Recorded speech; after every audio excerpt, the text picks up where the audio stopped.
Today we will, Assalamu alaikum students, today we will study equity valuation model. So there are different methods of equity valuation. First we will study discounted cash flow techniques.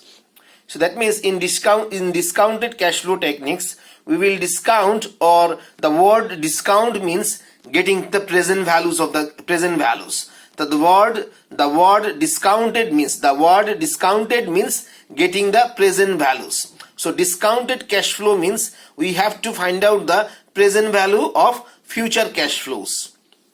So discounted cash flow techniques. The first one we will have present value of dividends. If you invest in any corporation listed in the share market, you may get dividend at the end of every year. So if you get dividend at the end of every year, you can easily get the present value of all future dividends you will receive from the company, and you will find out the present value of all future dividends, and you will sum up all the future, you will sum up the present value of all future dividends to get the present value of all dividends, and that will be the share price. That will be the share price today. Right. So this is also called dividend discount models. Second method, we can use present value of operating cash flow. If a company does not pay any dividend, like several multinational companies, they don't pay dividends, but although they are doing very good, they are achieving very stable growth in the company in dividend in cash flows, still they don't pay dividends. That because they see that instead of paying dividends, if they reinvest their earnings in the company, their company will grow and eventually shareholders will get benefit. So to value such companies who don't pay dividends, we can use this method, present value of operating cash flows. Right. So the third method, we can use present value of free cash flow. Right. Relative valuation techniques. The relative valuation techniques, we can use price earning ratio method, we can use price cash flow ratio method, we can use price book value ratio method, we can also use price sales ratio method. Right. So first of all, we will study dividend discount model or present value of dividends. Present value of dividends or dividend discount model. We will study this one. For example, you have invested in a particular company and you are expecting to get dividend 1, that is D1, at the end of year 1. So year 1 means at the end of year 1. So if you invest some money today, this is the money you are investing today. Year 0. Year 0 means present time. Year 0 means in finance, year 0 means, or period 0 means today. So that means today you are investing, today you are paying price P. Today you are paying price P to buy the share. To buy the share you are paying price P. So this is the amount, this is the price you are paying to buy share of the company. So that means this is the amount you are investing in the company to buy the share. So at the end of 1 year, let's see, dividend you will get is D1. At the end of year 2, you will get dividend 2.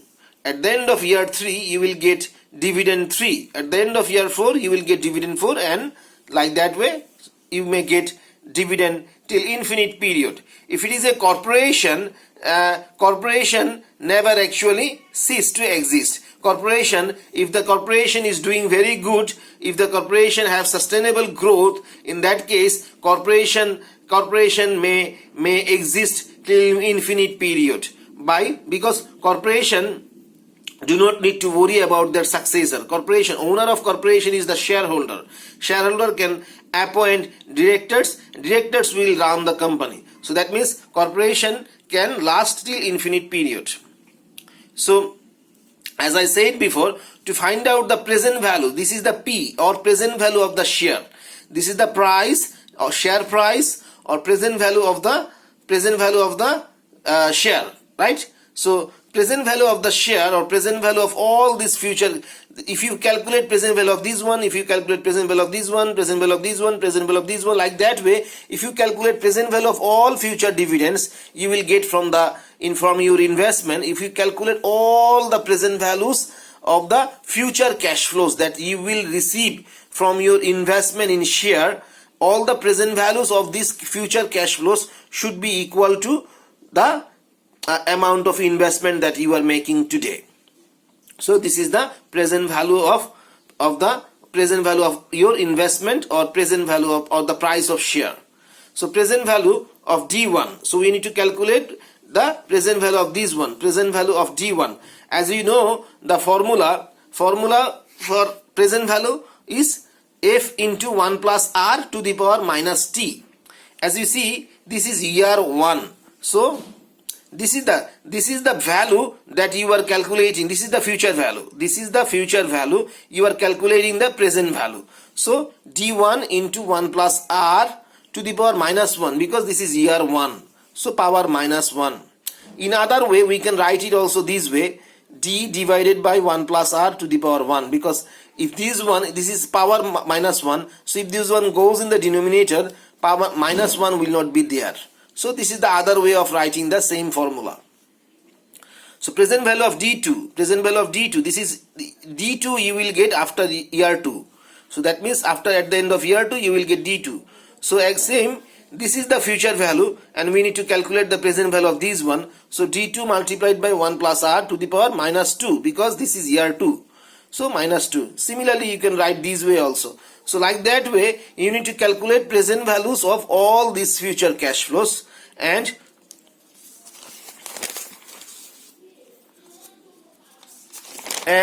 we will, so share price will be the present value of future dividends. So share price, that means P0, P0 means today's price, will be the present value of all future dividends. So D1 into 1 plus R power minus 1, D2 into 1 plus R power minus 2, like that way we need to calculate present values of all future dividends. So this is the other way of writing the same formula. So dividend discount model, this is another formula. Dividend discount model, zero growth in dividend. For example, we can also calculate share price for a company so the price of a share or stock. Share, sometimes we call it stock. So the price of share or stock with a constant dividend for an infinite period. For example, if a company pays same dividend over the entire period, over an infinite period. So if a company pays constant dividend or same dividend over an infinite period, in that case we can use a special formula. So similarly, as I said before, so let's see, the dividend are same. Dividends are all D. That means all D means dividends are same over the entire period till infinite period. So we need to calculate the present values of all these cash flows. So D divided by 1 plus R, because this is first year. You are getting this one in the second year. So D divided by 1 plus R square. You are getting this one at the end of third year. So D divided by 1 plus R cube. Like that way, all the cash flows. So you need to find out the present value of all the future dividends. So you can write it also in this way. But as we don't know, infinite period means up to what period. So we can use this formula. So P0 will be equal to, so this means D divided by R is actually present value of all these future cash flows. So that means we can do it in a shortcut way. So if a company pays same dividend over the entire period or over an infinite period, in that case we can use this formula. This is the dividend divided by R. Dividend divided by R. That means R means, here R means the required return from your investment. So R means required return from investment, or in other way you can call it discount rate. Because you are discounting or finding the present values of all the future cash flows. So this is also called discount rate. This is also called, R is also called discount rate. Now same dividend discount model for when a company offer constant growth in dividend. That means dividend is not fixed. Dividend grows up. That means dividend grows up constantly over an infinite period. In such case, for example, if you want to find out the share price, for example, at the end of first year, you are getting dividend D1. So we will calculate the present value like D1 divided by 1 plus R. At the end of second year, dividend will grow. So dividend will grow by the growth rate. G is the growth rate here. So dividend will grow by the growth rate. So D1 dividend will, next year dividend will increase. So D1 into 1 plus G. Because this is the second year dividend, we will divide it by 1 plus R square. So in the at the end of third year, dividend will again increase. So that means previous year, at the end of second year, you got D1 into 1 plus G. At the end of third year, you will get this one will be multiplied by another 1 plus G. So 1 plus G into 1 plus G square. So that means dividend will further grow up. Since this is the dividend at the end of year 3, the power will be 3 here. So 1 plus R power 3. So like that way, you need to find out the present value of all future dividends. So as I said before, you can use this shortcut formula to find out the present value or the share price. So if a company offers constant growth, that means G. If a company offers constant growth in dividend, in that case we will use this formula. So the formula is D1 divided by R minus G. So D1 is the dividend at the end of year 1. So D1 is the dividend at the end of year 1. R is the required return from investment or discount rate minus G. G is the growth rate. G is the growth rate here. G is the growth rate of dividend. Right. G can be calculated using the following formula.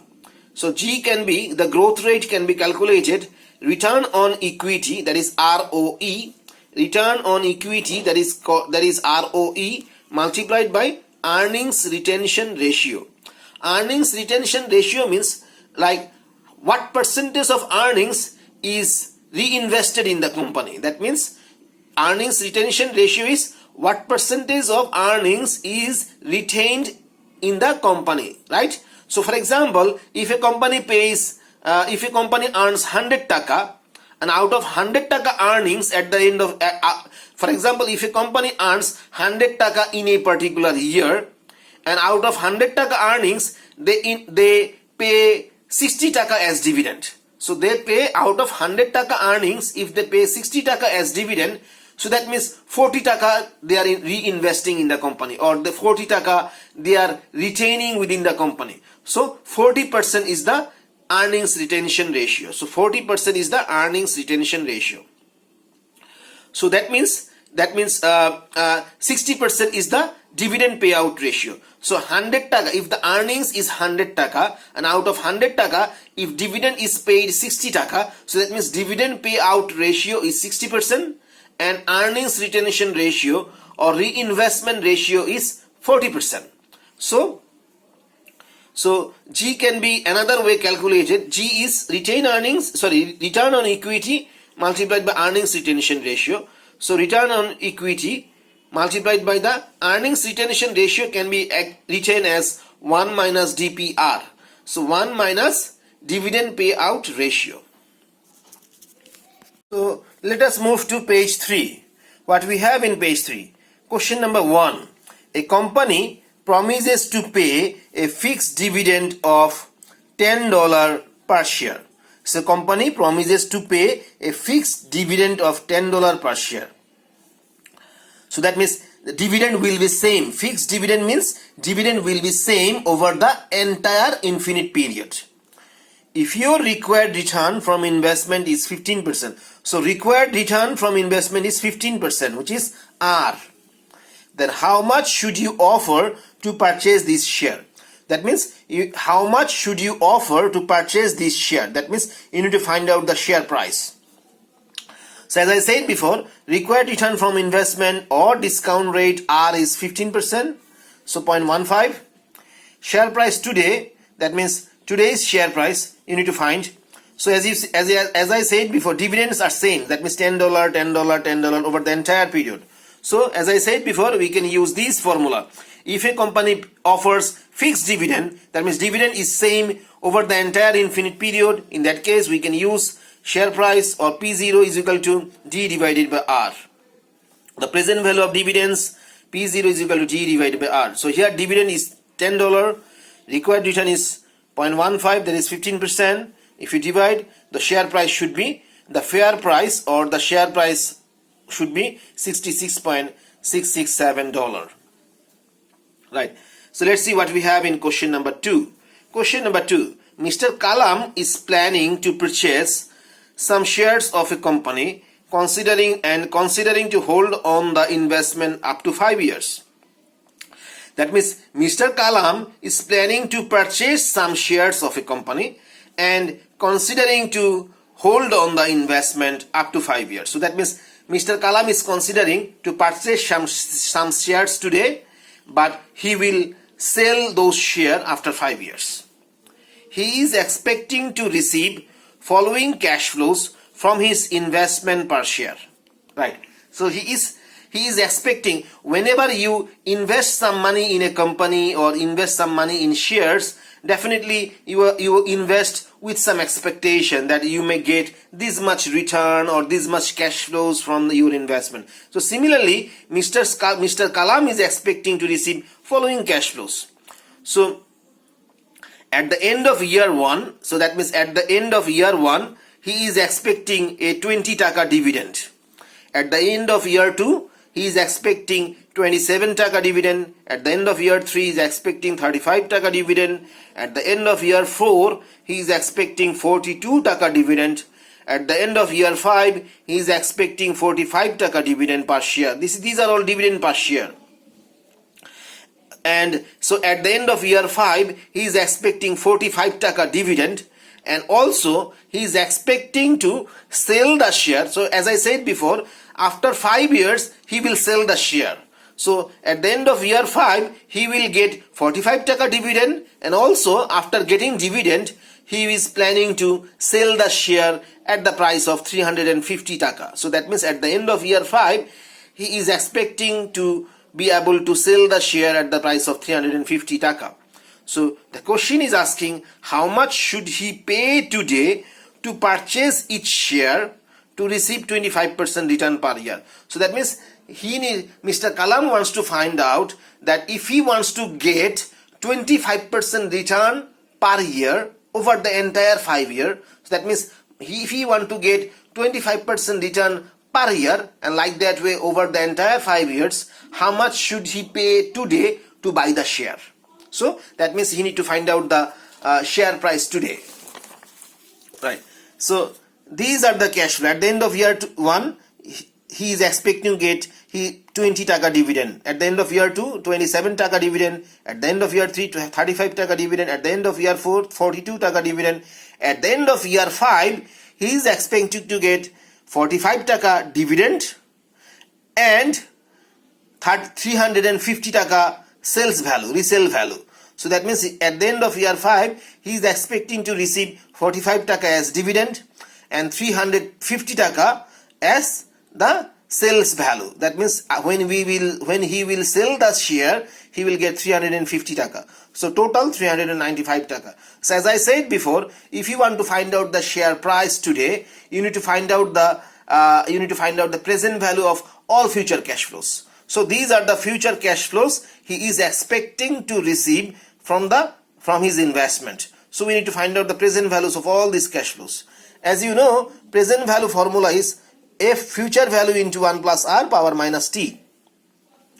So this is a single amount. So 20. So 20 into 1 plus r. R is 25% return. So r is 0.25 power minus 1, because this is year 1. Right. So this is 27 into 1 plus r power minus 2, because this is at the end of year 2. Like that way, this is power minus 3, minus 4, and this is power minus 5. And if you calculate all the present values, these are the all present values.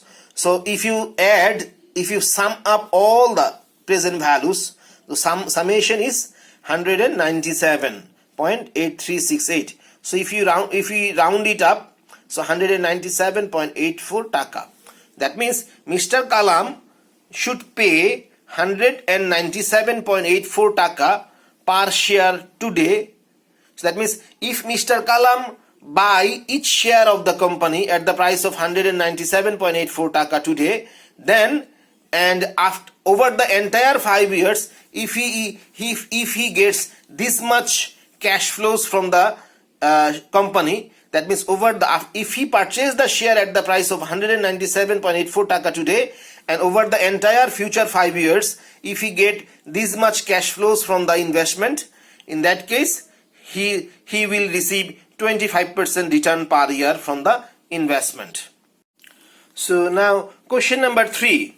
ABC Textile wants to launch an IPO. IPO means initial public offering. So when a new company wants to enter into share market, that means when a new company wants to collect more capital through issuing share in the market, they need to go for initial public offering. That means first when they will issue share for the first time in the market, this is called initial public offering. So ABC Textile wants to launch an IPO in the stock market, that means share market, where they are offering a fixed dividend of 2 taka per share for next 5 years. So that means this company is offering a fixed dividend, that means same dividend of 2 taka per share for next 5 years, and a 15% growth in dividends thereafter. That means after 6 years, that means first 5 years they will pay fixed 2 taka every year. So that means first 5 years they will pay 2 taka per year as dividend, and after 5 years, so that means from the 6th year, they will pay 15% growth in dividend for an indefinite period. What should be the fair price of each share of ABC's Textile if majority investors would prefer to get 20% return per year from this investment? So this is the required return. So that means would prefer to get 20% return per year. So that means this is the required return, 20%. And question is asking what should be the fair price of each share. Fair price of each share means you have to find out the share price. So required return is 20%, that is 0.20. Now let's see, this is the year 1. So at the end of year 1 you will get 2 taka dividend, at the end of year 2 you will get 2 taka dividend, at the end of year 3 you will get 2 taka dividend, at the end of year 4 you will get 2 taka dividend, at the end of year 5 also you will get 2 taka dividend. That means over the entire 5 years, over the entire first 5 years, you will get same 2 taka dividend. At the end of year 6, dividend will not be 2 taka. Dividend will grow up by 15%. So that means dividend will grow up by 15%. That means you need to multiply it by 1 plus 0.15. So that means multiply it by 2 multiplied by 1.15, because dividend will grow up by 15%. This is the growth rate. So that means 2 multiplied by 2 was the previous year dividend. So 6th year dividend will grow up by 15%. That means you need to multiply it by 1.15. So 2 into 1.15, that is 2.3 taka. Again, this is the 6th year and this is the dividend at the end of 6th year. At the end of 7th year, dividend will again grow up by 15%. So that means 2.3, that means this 2.3 multiplied by again 1.15. That means dividend will increase to 2.645. Again in the step at the end of 8th year, dividend will grow up by 15%. That means this one multiplied by 1.15, 15% with 15% growth. That's why 1.15, that is 3.04175 taka. So these are the cash flows. So as I said before, you have to find out the present values of all future cash flows, right? So present value of 2 taka is 2 into 1 plus, this is the required return, 20%, and power minus 1, because this is at the end of year 1. Power minus 1, this is power minus 2, this is power minus 3. Now see, as you can see here, there is a stable growth rate.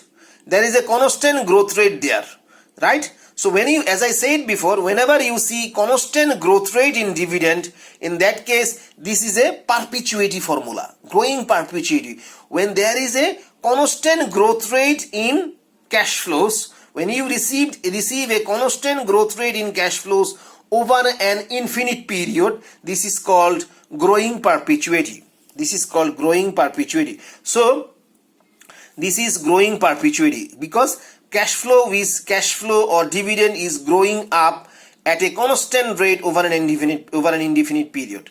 So this is so now we need to find out the value of growing perpetuity, right? Always remember one thing. First, you need to identify the period at which dividend has been grow up for the first time. So as you can see, up to fifth year, dividend was fixed, no growth. So up to fifth year, dividend was 2 taka, 2 taka, 2 taka. That means up to fifth year, dividend was fixed. But from sixth year, we have a growth. We have achieved growth in dividend.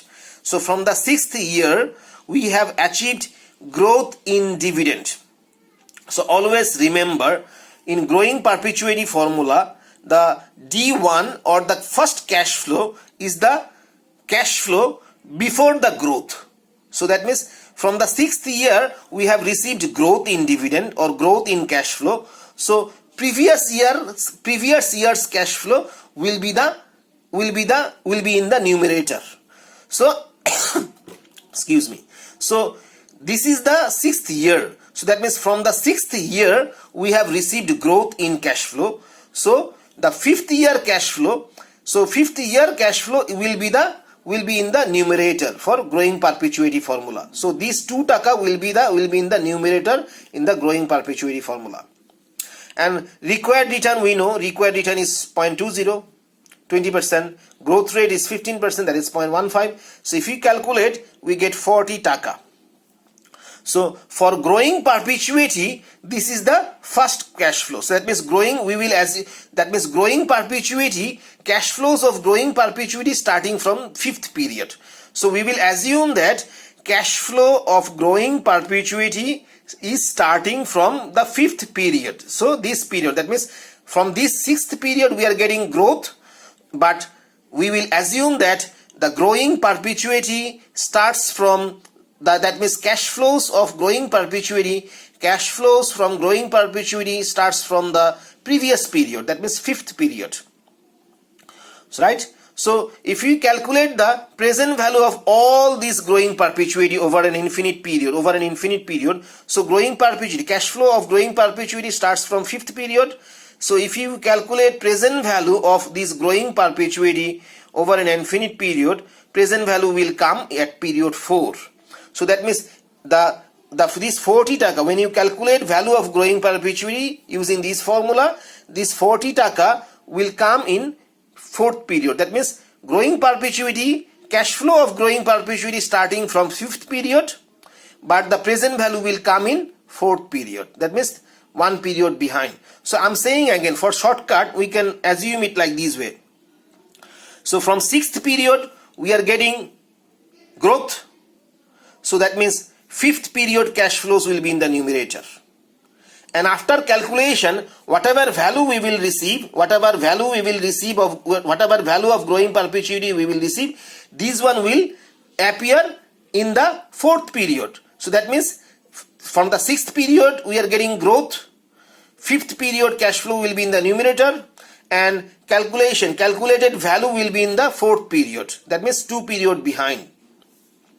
See, so this 40 taka will appear here.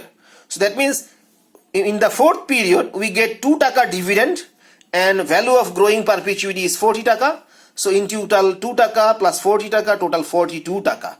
So again you need to find out the present value of this 42 taka. So 42 into 1 plus r, that means 20% return, multiplied power. This is the fourth period cash flows. So power minus 4, this one. So these are the present values of all future cash flows. So we will add all this. So as you can see, total present value or share price is equal to this one plus this one plus this one plus this one. So this one is equal to 24.4676. So if you round it up, 24.47 taka. So fair price of share of ABC Textile should be 24.47 taka, right? So that means if you buy share of ABC Textile Company at 24.47 taka today, you will receive following cash flows over an infinite period, and through this way you will receive a 20% return from investment per year. Right. So now we will move to page 6. Question number 4. XYZ Corporation wants to launch an IPO in the stock market where they are offering a fixed dividend of 1.5 taka per share for next 10 years and a 10% growth in dividends thereafter for an indefinite period. What should be the fair price of shares of XYZ Corporation if your required rate of return from investment is 15%? So XYZ Corporation, they want to come into the share market. So they want to launch new share in the market through IPO. They are offering a fixed dividend of 1.5 taka per share for next 10 years. So that means first 10 years they will pay 1.5 taka per share every year. So they will pay, that means first 10 years every year they will pay 1.5 taka per share as dividend. And then after 10 years they will offer a 10% growth in dividends for an indefinite period. That means growing perpetuity. What should be the fair price? That means we need to find out the share price if the required rate of return from investment is 15%. That means required return or discount rate is 15%. So let's see the table. Period 1 we are getting 1.5 taka dividend. Period 2 1.5 taka dividend. Period 3 1.5 taka dividend. And like that way up to 10 years we are getting 1.5 taka dividend. 1.5 1.5 taka dividend. So up to 10 years we are getting 1.5 taka dividend. And then from 11th years we are getting a growth rate in dividend, 10% growth rate in dividend. We are getting a 10% growth rate in dividend. So dividend was 1.5. In the 11th year dividend will grow up by 10%. That means we will multiply it by 1.10. So 1.65 taka. So at the end of second year, at the end of 12th year we will get 1.65 multiplied by 1.10, which means 1.815 taka. And like that way dividend will grow up till infinite period. So the growing perpetuity, we need to first identify the beginning point of growing perpetuity. So as I said before, the cash flow or the dividend before the growth. So we are getting the growth from this period. We are getting the growth from 11th period. So the cash flow or the dividend before the growth is the first cash flow for the growing perpetuity. So that means this is the first cash flow, this 10th period cash flow. This cash flow is the first cash flow of the growing perpetuity. So that means D1 in the growing perpetuity formula. The growing perpetuity formula is D1 divided by R minus G. So here D1 or the first dividend for growing perpetuity is 1.5. And R is required return, we know 0.15. Growth rate is 10%, 0.10. So 30 taka. So this is the first cash flow for growing perpetuity. So that means the present value of growing perpetuity, or that means value of growing perpetuity, this 30 taka will be received in 9th period. That means 2 period behind the growth. So this is the period where the growth applies. So and 2 period behind the growth you will get the value. So that means this 30 taka will be here, we will get here. So in the 9th period we are getting total 30 plus 1.5 taka. So that means 31.5 taka. So like the previous example, we need to find the present value of all these individual cash flows. So that means present value formula is f into 1 plus r to the power minus t. So this is the cash flow. So f is 1.5 and r is 0.15, 1 plus r, and power minus 1, because this is the cash flow we will get after 1 year. This is the cash flow that we will get after 2 years. So that means power 2 minus 2. This is the third. This is the cash flow that we will get after 3 years. That's why -3. And like that way, we will have all this. So that means after ninth year, we are getting total 31.5. So 31.5 into 1.15 power. This is the ninth period cash flow. So power -9. So we will calculate all this and we will sum up. So we need to calculate all these cash flows, present value of all these cash flows, and we will add all these to get the share price. But it is really difficult. It is really time consuming to calculate all these calculations, to make all these calculations. So it's very difficult. It will be very time consuming to calculate all present value of all these cash flows. Instead, we can go for a shortcut method. So let's see what method we can use. So this is the same table. As you can see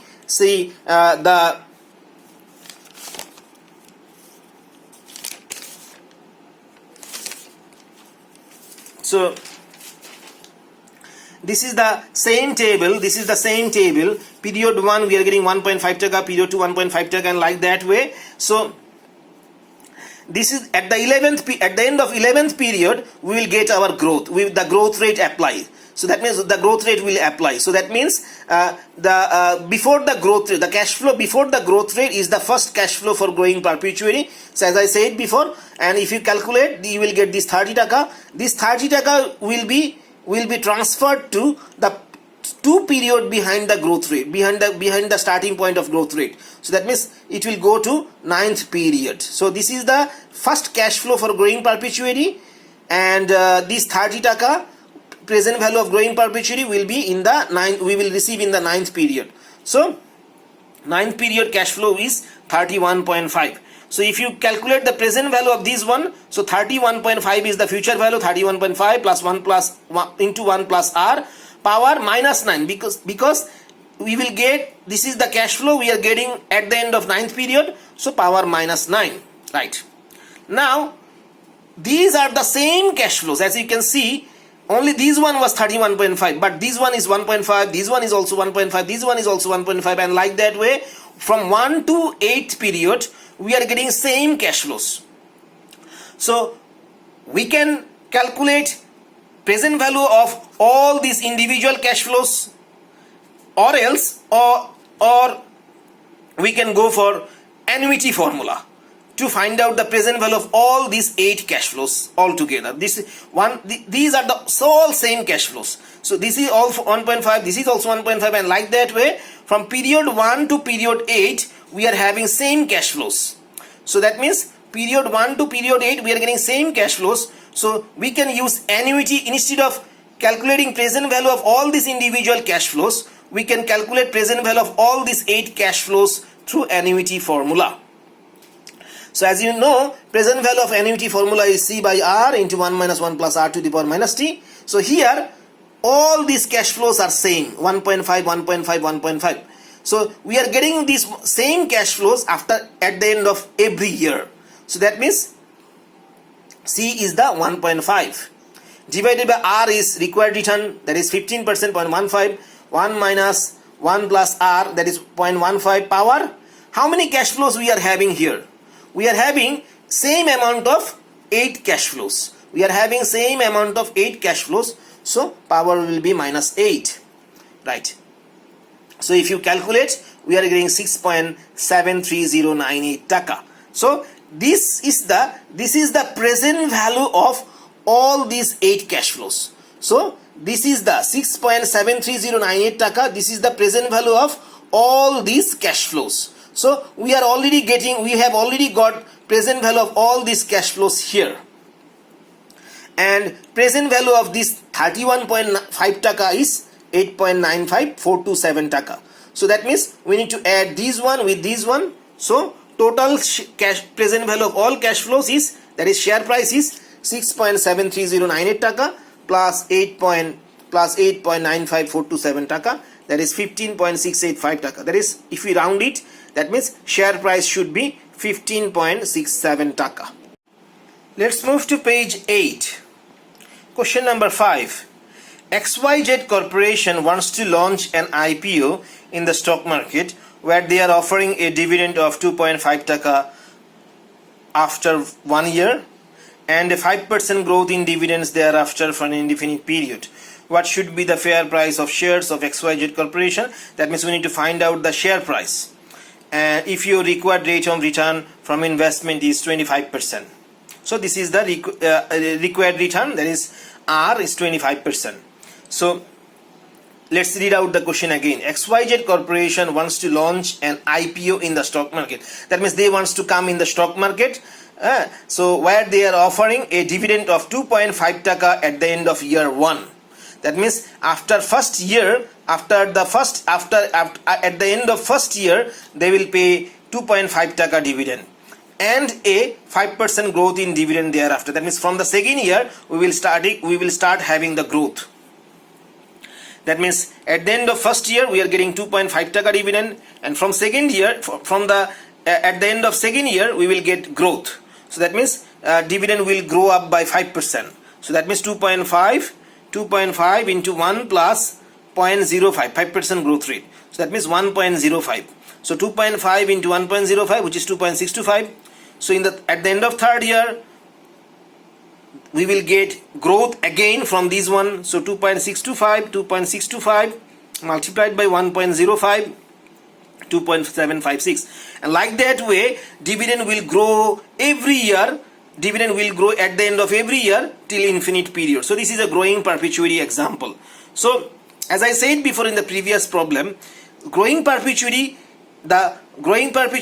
we need to first identify the beginning point of growing perpetuity. That means the first cash flow. We need to identify the first cash flow of the growing perpetuity. As I said before, this is the period where the growth applies. That means this is the beginning period of the growth. So this is the beginning period where the growth start applying. So as I said before, we need to identify the cash flow before the growth. So this is the period where we get growth, and the cash flow before the growth is 2.5. So this is the first cash flow of growing perpetuity. So present value of growing perpetuity is, that means this is the first cash flow of growing perpetuity, that means D1, which is 2.5. R is, we know, 25%, G is no 5%, so 12.5. So as I said before, so this is the first cash flow of growing perpetuity.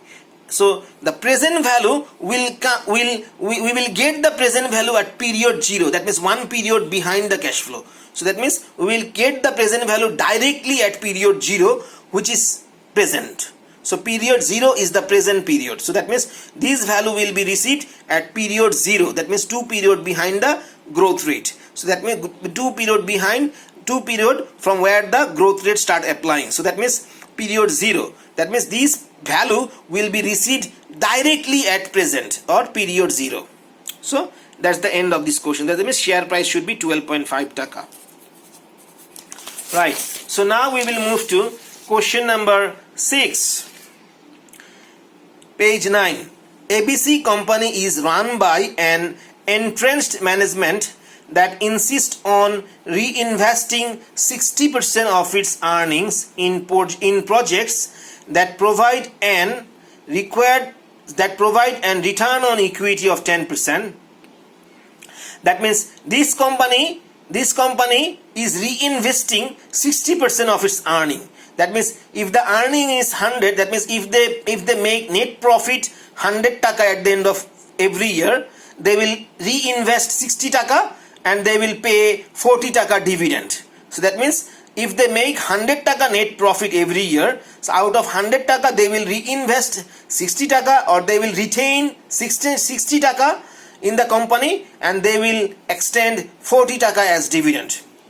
So they are reinvesting 60% of their earnings in projects where they are making a return on equity 10%. So that means whatever amount they invest in the company, whatever capital they invest in the company, they are making 10% from there.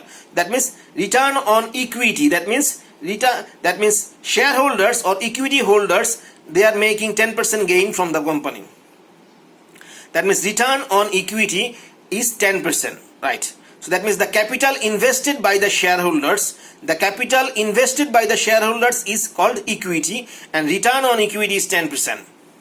Despite the fact that firm's required rate of return or capitalization rate is R, this is R, is 15%. So required return is 15%. That means investors, they need 15% return from their investment. That means from their equity.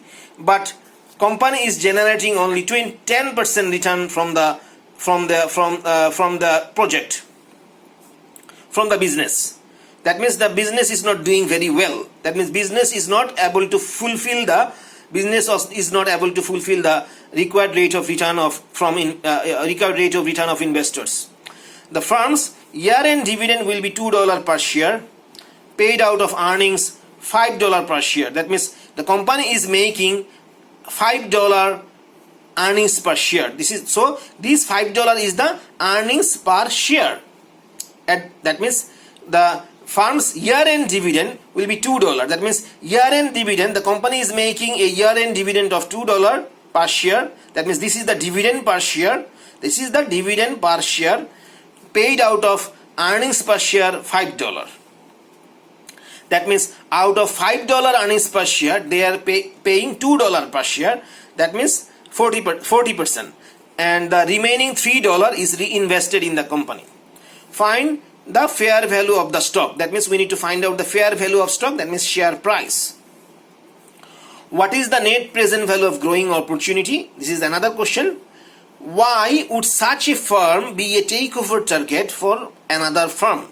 This is the third question. So first of all, we need to find out the growth rate. The formula for growth rate is ROE, that is return on equity, multiplied by the reinvestment rate. So return on equity is given in the question. Return on equity is 10%. Reinvestment rate, as I said before, the company is reinvesting 60% of its earnings. That means reinvestment rate is 60%, that is 0.60. So if you multiply, we get 0.06, that is 6%. The growth rate is 6%. Right, required return from investment is given. Required return from investment R is 15%. So 15%. Now fair price of share. So this is a growing perpetuity problem. See, growth rate is given. So dividend at the end of year 1, so as you see, the firm's year-end dividend will be $2 per share. That means dividend at the end of year 1 is $2. So D1. So D1, dividend at the end of year 1, that is D1 is $2. Required return is, we already know, required return 15%. Growth rate is 6%, that is 0.06. So share price should be $22.22. Right. So now, if the firm extend full earnings, that is $5 per share, full earnings is $5 per share. So if the firm extend full earnings $5 per share as dividend, then the firm will be called a cash cow company. That means if the firm consume all the earnings, that means if the firm extend all the earnings as dividend, that means if they make 100 taka earnings, if they extend full 100 taka as dividend, then this kind of company is called cash cow company. That means they don't reinvest. The company who don't reinvest is called cash cow company. So if they make $5 per share, that means if the earning is $5 per share, that means if the earnings per share is $5 per share and dividend per share is also $5, that means full dividend, that means all the earnings has been extended as dividend, then this kind of firm will be called cash cow company. Since no reinvestment will be made, so since no reinvestment will be made, growth rate will be 0. So this kind of cash cow company, they don't reinvest. They extend all the earnings as dividend. That means reinvestment is 0. Since there will be no reinvestment in the company, growth rate will be 0. Right. See, as you can see, if the reinvestment rate is 0, obviously growth rate will be also 0. So that means share price at cash cow case. That means if the company, instead of reinvesting, if the company extend all the earnings as dividend, that means if the company becomes a cash cow company, what will be the share price? So as you can see, dividend will be the earnings. That means dividend and earning, there will be no difference between dividend and earnings. All the earnings will be made as dividend. So that means earnings or dividend will be $5. See, there will be no growth rate, so growth rate is 0. So that means only R is there, which is 0.15 required return. So if you calculate, that means $33.33. So as we can see, that means if the company extend full earnings, that means all the $5 earnings as dividend, in that case share price will go up. Right? Why? Because this company, for this company, reinvestment is not worthy. For this company, reinvestment is not good. Why? Because the company, because investors need 15% required return, but the company is generating only 10% return from reinvestment. So that means company is not fulfilling required return of investors. So that means investors are not happy with the reinvestment. So investors are not happy with the reinvestment. So investors will prefer to receive full earnings as dividend. Right. So net present value of growth opportunity, NPVGO. So formula for NPVGO is share price at growth or reinvestment case. That means share price when the company is reinvesting. So minus share price at cash cow case. So as you can see, this is the share price at reinvestment case, because the company is at present reinvesting, and because of reinvesting they are getting growth rate of 6%.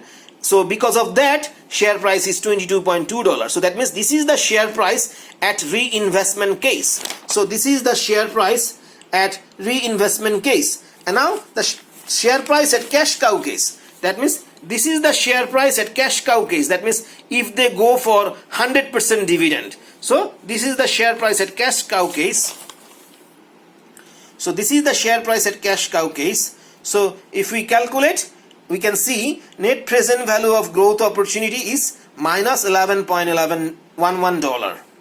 So net present value of growth opportunity or NPVGO is negative, because net present value of the reinvested project is negative, and it occurs when the project fails to fulfill or achieve the required return. As I said before,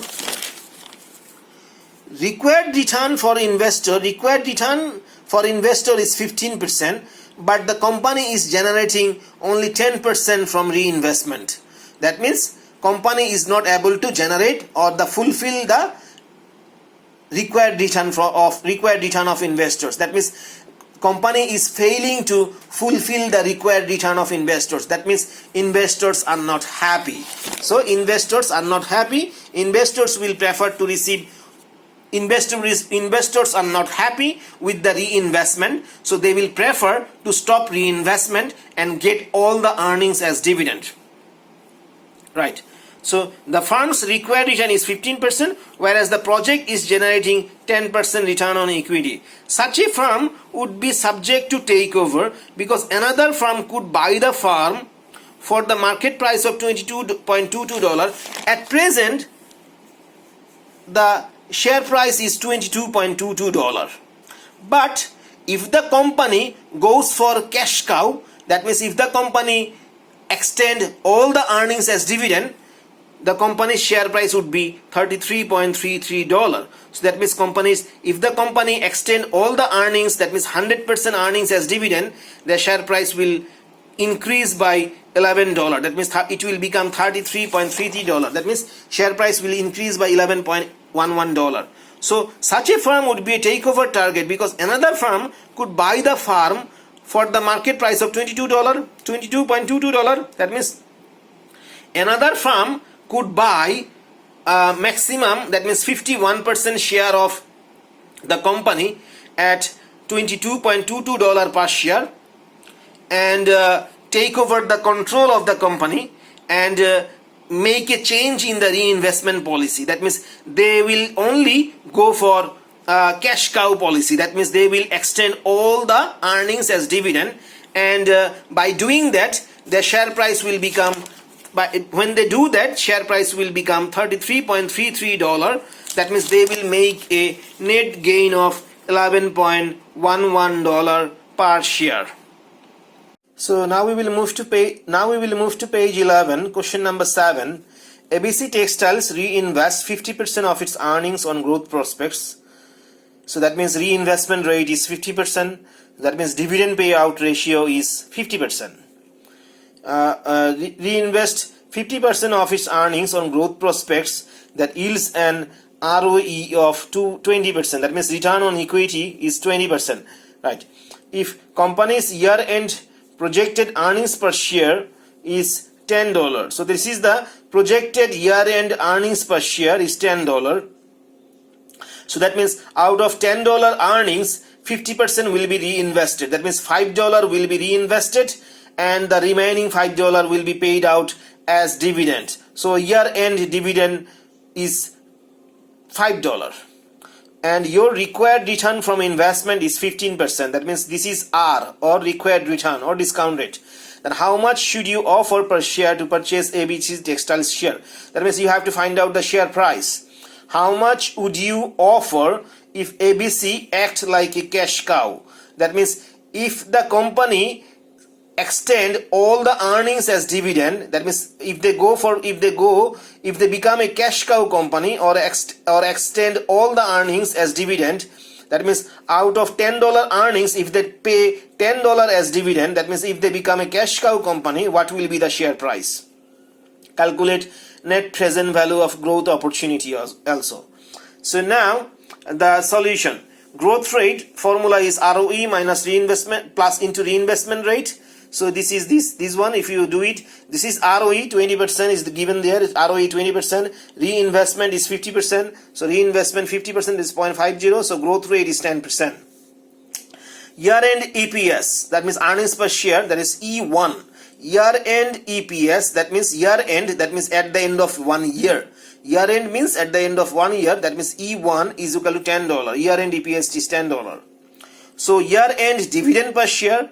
So year-end dividend per share will be obviously earnings multiplied by dividend payout ratio. So as I said before, the company is reinvesting 50%. So obviously the remaining is paid out as dividend. That means dividend payout ratio is 50%. So dividend payout ratio is 50%. That means half. That means $5. So share price at reinvestment case. So at present the company is reinvesting. So now the dividend is $5. Dividend is $5. This is the required return. This is the growth rate. Growth rate 10%. So now the share price is now the fair price of the share should be $100. Now what will be the share price if they become a cash cow? So that means if they pay all the earnings, that means all the $10, full $10 as dividend. So when they reinvest, they pay $5 as dividend.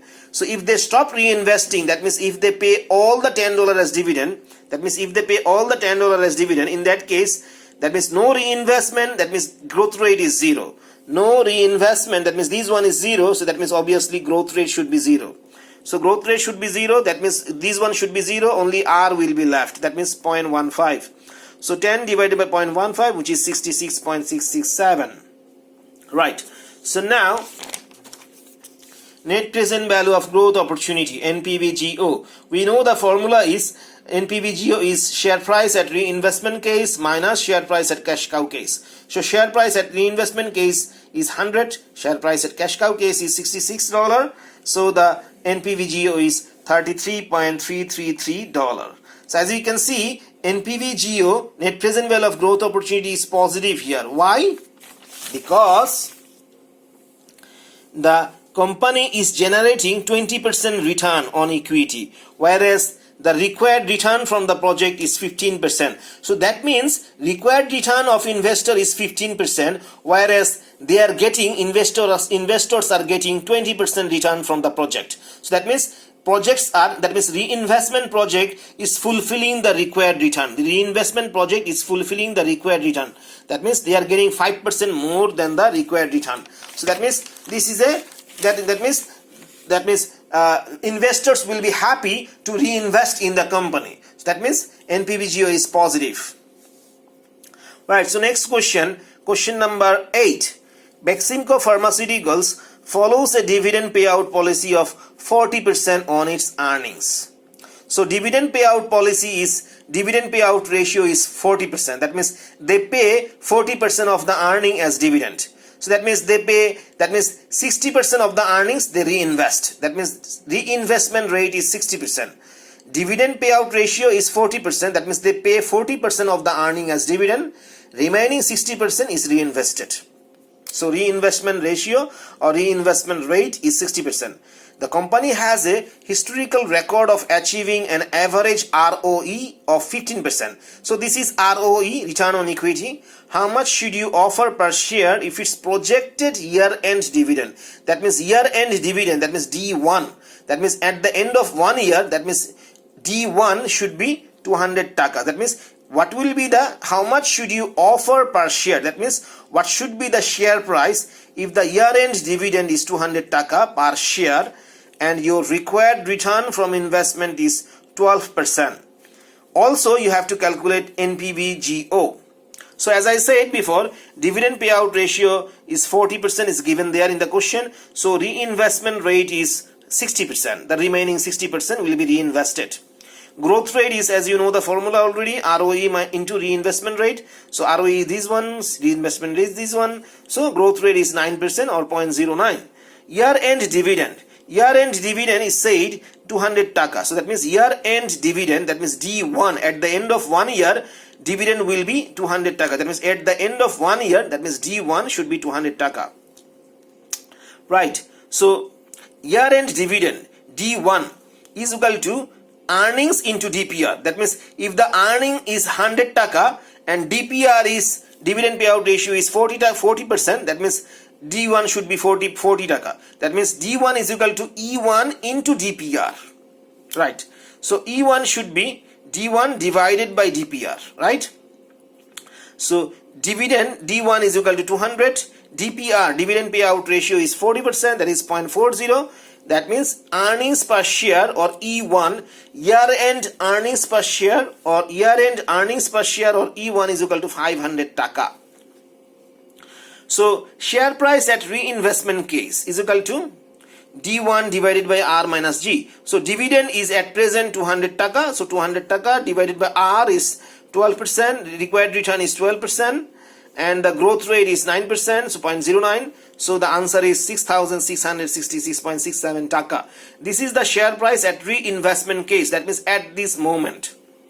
Now, what will be the share price if they become a cash cow company? That means if they pay all the earnings as dividend. So earnings per share is 500 taka. That means instead of paying 200 taka as dividend, what if they pay, what will be the share price? That means what will be the share price at cash cow case? That means what will be the share price if they pay full 500 taka earnings as dividend?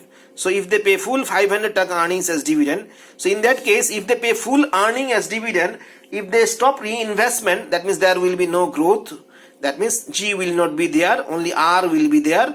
Since R is 0.12, so the price will be $4,166.67 taka. 4,166.67 taka. So net present value of growth opportunity, you know that already. The formula is share price at reinvestment case, which is this one, minus share price at cash cow case, which is this one, is equal to 2,500 taka. So again, you see net present value of growth opportunity is positive here. Why? Because the company is generating 15% ROE. That means return on equity is 15%. That means shareholders, that means a company is generating 15% return on share capital or equity capital, whereas the equity holder or shareholder only need 12% return. That means company is generating more than the required return. That is, company is generating more than, company required 12%, the investors require 12%, whereas the investors are getting 15%. That more than they are that means they are getting more than what they expected. So that means the NPVGO is positive. That means share investors are happy with reinvestment.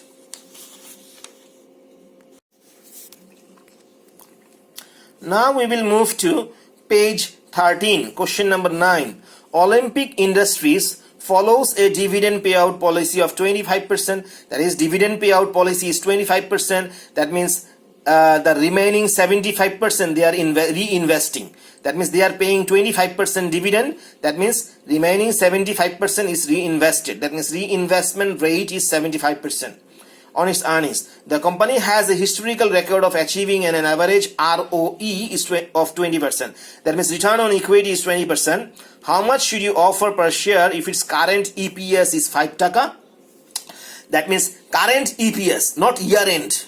You have to be very careful when you read out the question. This is current EPS. That means at period 0. That means today. To always remember, today or present means period 0. That means earnings per share today is 5 taka.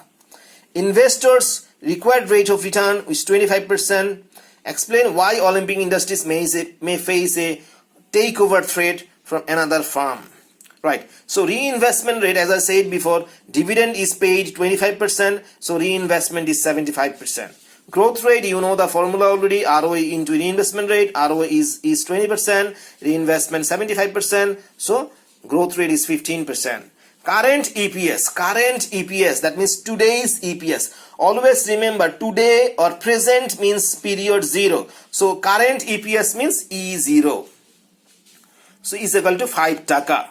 So if the current EPS is 5 taka, year-end EPS will be more because the growth rate is 15%. That means year-end EPS will be 15% higher than this one. So that means 5 into 1 plus G. That means 5 into 1.15, which is 5.75. That means year-end EPS will be 15% higher than the current EPS. That means at the end of 1 year, the EPS or earnings per share will grow by 15% than what we have now, which is 5.75 taka. So obviously year-end dividend, that is D1, will be, we know already dividend payout ratio is 25%. So that means if the earning is 5.75 taka, they will get 25% of these earnings. That means 5.75 multiplied by 25%, which is 1.4375 taka. Right. So dividend, year-end dividend, that means D1 will be 1.4375 taka. So share price at reinvestment case, we know the formula. So D1 is equal to 1.4375 divided by R and G. So answer is 14.375 taka. Now share price at cash cow case, that means if they stop reinvestment or extend all the earnings as dividend, we know that earnings is current year-end earning is 5.75 taka. That means out of this 5.75 taka, if they pay all the earning as dividend, that means 5.75 taka is the earnings or the dividend if in cash cow case.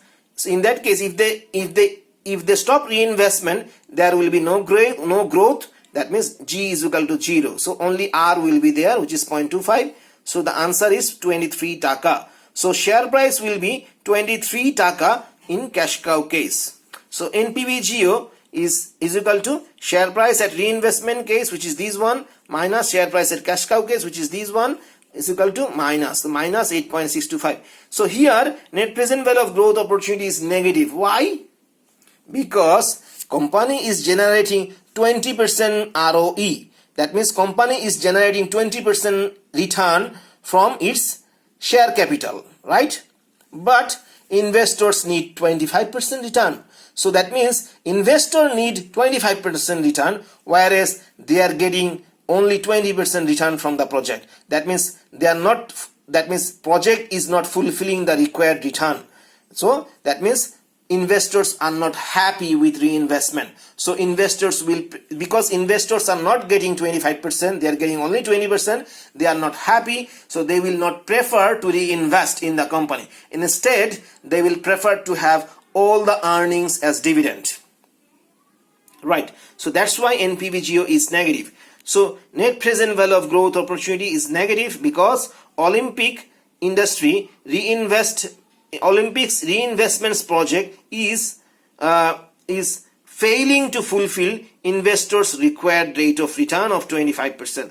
Such a firm may face a hostile takeover threat by another firm because another firm could buy Olympics share at the price of 14.37 taka, which is the current price. That means another company can buy this company's share at the price of 14.375 taka, and by this way, if they can buy 51% share of the company, they will get the controlling interest. That means they will have the full control in the company, and once they gain full control over the company's management policy, they need to just change the investment policy. That means they will just stop reinvestment.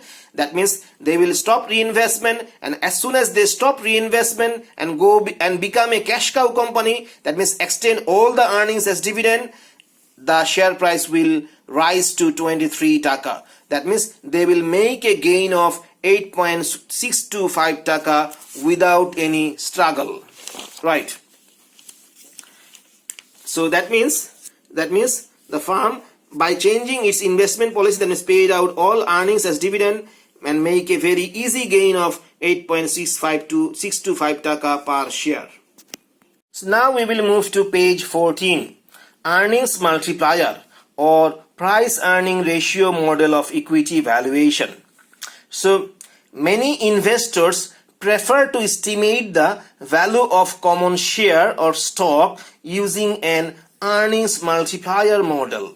So here you can see the price earning ratio method or model is equal to P0 divided by E1. That means price divided by earnings ratio. That means price is equal to P0. Price means today's price always. So P0, and earnings means year-end earnings. So E1. So P0 is share price. We know the share formula for share price is equal to D1 divided by R minus G, and E1 is in the denominator. So we can write it like that way, D1 divided by R minus G, and here in the denominator we have E1, so there is a 1 below that. So P0 divided by E1 is equal to, so in the numerator we have D1 divided by R minus G, and this one, if we multiply it, we will get a reverse one. That means E1 will go in the denominator and 1 will be in the numerator. So it will be reversed. So we will get D1 divided by R minus G into 1 by E1. Right. So if we take 1 by E1 in the numerator, so D1 into 1 by E1, and in the denominator we have R minus G. So as you can see, in the numerator we have D1 multiplied by 1, there is D1 divided by E1, and in the denominator we have R minus G. So D1 divided by E1 is the dividend payout ratio. So D1 divided by E1 is the dividend payout ratio, so divided by R minus G. So that means we can find out the price earning ratio using this formula. So the formula for price earning ratio is dividend payout ratio divided by R minus G. Right. So let us solve one problem, then we will get a clear picture of the price earning ratio method. So if question number 10, if we assume a stock has an expected dividend payout ratio of 50%. So this is the dividend payout ratio is 50%. Required rate of return is 12%. And expected growth rate of dividend is 9%. Then find the PE ratio and the value of the stock per share for a current EPS of $2. Right. First, DPR, dividend payout ratio, is 50%, required return is 12%, and growth rate is 9%. So price earning ratio method. So P0 divided by E1. We know the formula is dividend payout ratio divided by R minus G. So dividend payout ratio is 50%, that is 0.5. R minus G, that is R is 0.12 minus G is 0.09. So the answer is 16.6667. Right. So this is price earning ratio. Right. So now this is the first part. First part has been solved. The question was asking that find the PE ratio. We have already got the PE ratio. Now the second part is asking we have to find the value of the stock per share. That means we need to find out the share price for a current EPS of $2. Right. Current EPS, as I said before, current EPS means today's EPS, or today's EPS means period zero's EPS. Today means current, or today means period 0. That means this is the EPS at period 0. So EPS means EE. Short form of EPS is E, and current means period 0. So E0 is equal to $2. But we need E1. So as I said before, E1, or the year-end earnings per share, will be 9% more. That means if the current EPS is $2, year-end EPS will be higher, will be 9% higher. That means it will grow by 9% because the growth rate is 9%. That means year-end EPS will be 9% higher than $2. So that means 2 multiplied by 1 plus 0.09, that is 9% higher, means 2.18 taka or dollar, 2.18 dollar. So that means year-end EPS will be $2.18, right? So here the year-end EPS will be E1 will be $2.18, right? So as you know, price earning ratio is $16.6667. So 667. So that means price earning ratio is 16.6667. So that means P0 divided by E1. E1 we got $2.18. So if we do the cross multiplication, P0 will be 16.6667 multiplied by 2.18, which is $36.3334. Right. So this is the price earning ratio method.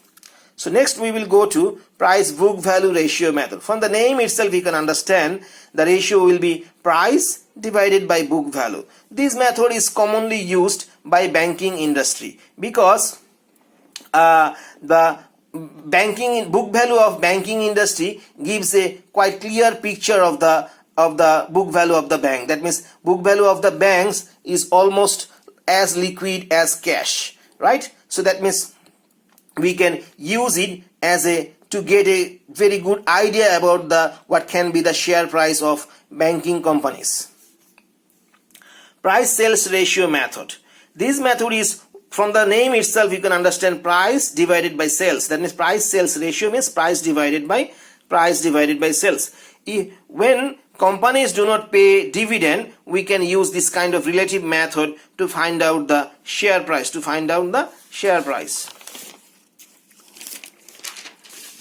Right. So now we will move to present value of operating cash flows method. Right. So in this model we are deriving the value of the total firm because we are discounting. That means we are calculating the present values of the total operating cash flows prior to the payment of interest to the debt holders. That means in this method we will find out the present values of operating cash flows, and you already know operating cash flows means profit before interest and tax. Therefore, once we estimate operating cash flows means the cash flows before paying interest and tax. So therefore, once we estimate the value of the total firm, we must subtract the value of the debt to arrive at an estimate of the firm's equity. So value of the firm. If this is the first year end, that means if this is the year end operating cash flow, if this is the year end cash, if this is the cash flow that we receive after second year, if this is the cash flow that we receive after third year, and like that way we may get cash flow, we may receive operating cash flow up to infinite period. So since this is the operating cash flow that we receive after 1 year, we will discount, or we will find the present value using this formula. So this power is 1 only here. Here this is the operating cash flow at the end of second year, that's why power is 2, this year is power 3. Right, so I'm not going for details. You can see this is the formula. We can use this formula to find out the operating cash flows, right? And we can find out the value of the firm using the operating cash flows, right?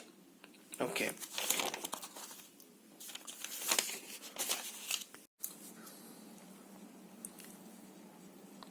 So when we will calculate the present value of operating cash flow method, we will use the discount rate R as the weighted average cost of capital, because a firm normally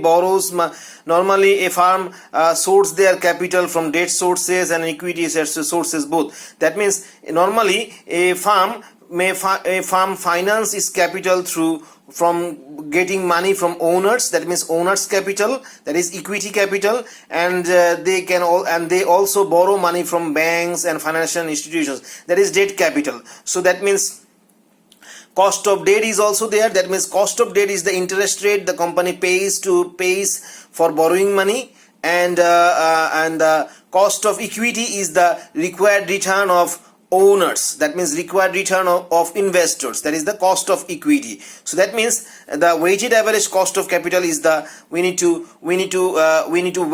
find out the proportion of debt in the total capital, we need to find the proportion of equity in the total capital, and we need to multiply each by its cost of debt and cost of equity to get the weighted average cost of capital. So weighted average cost of capital reflect both the proportional cost of debt and proportional cost of equity, right? So now to find out the value of the firm, we need to discount or find the present value of each cash flows that we will receive till infinite period from the company, and then here the required return or the discount rate is WACC, or weighted average cost of capital. So since this is the first cash flow that we can receive from the company, so power is 1 to find out the present value. Here this is the second operating cash flow, so power is 2 here. So like that way we will have to do it. So since we are adding, we have to add all the present values of the future cash flows. So that's why we can write it like this way: summation of t is equal to 1 to infinity. Here operating cash flows t divided by 1 plus the required return power t. So that means the value of t can be from 1 to infinity. So and we need to get the summation of all the present values of future, right? So now if we are dealing with a mature firm whereby its operating cash flows have reached a stage of stable growth, that means if the company reached to certain stage where the company is achieving a stable growth in operating cash flows, in that case we can use the growing perpetuity formula. So this is the growth rate in operating cash flows, this is the required return, and here as I said before, the required return we will use is weighted average cost of capital, which reflects both proportional cost of debt and proportional cost of equity, and this is the operating cash flows at period t. Right, so now we will move to next method, free cash flow valuation method.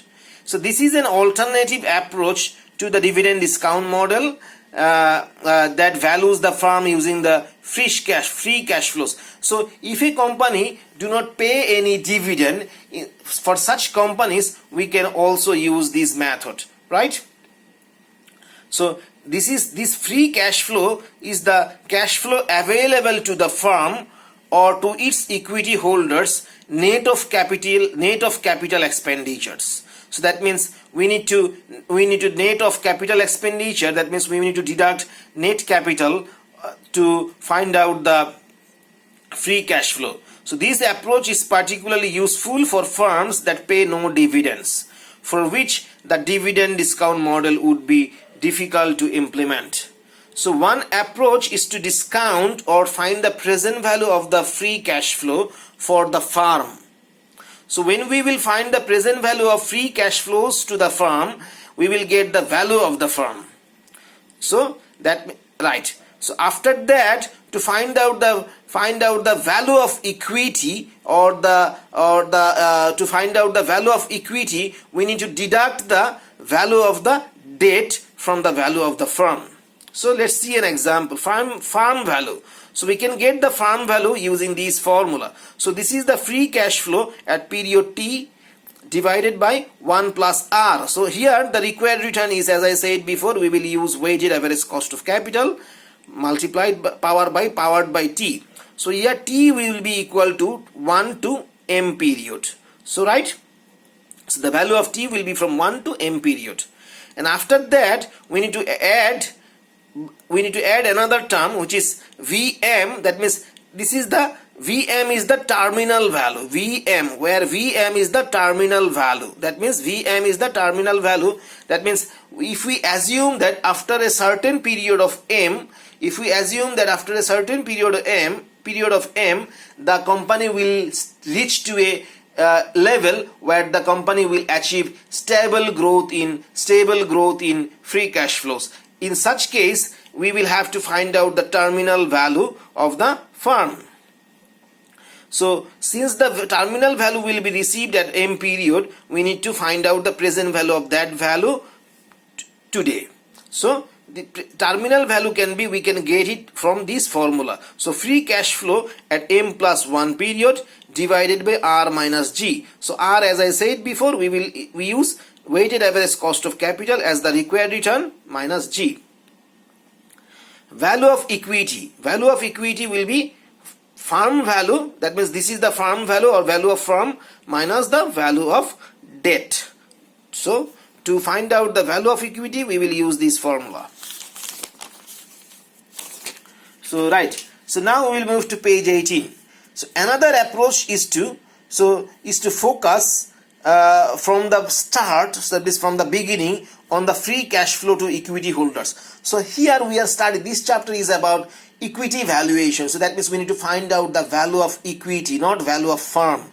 So that means we can find out the value of equity through from the beginning. If we get the value of, if we get the free cash flow to equity holders from the beginning. So that means if we calculate free cash flow to equity holders from the beginning and find out the present value of all this free cash flow for equity holders to get the value of equity. So as you can see, the formula is similarly like the free cash flow for firm.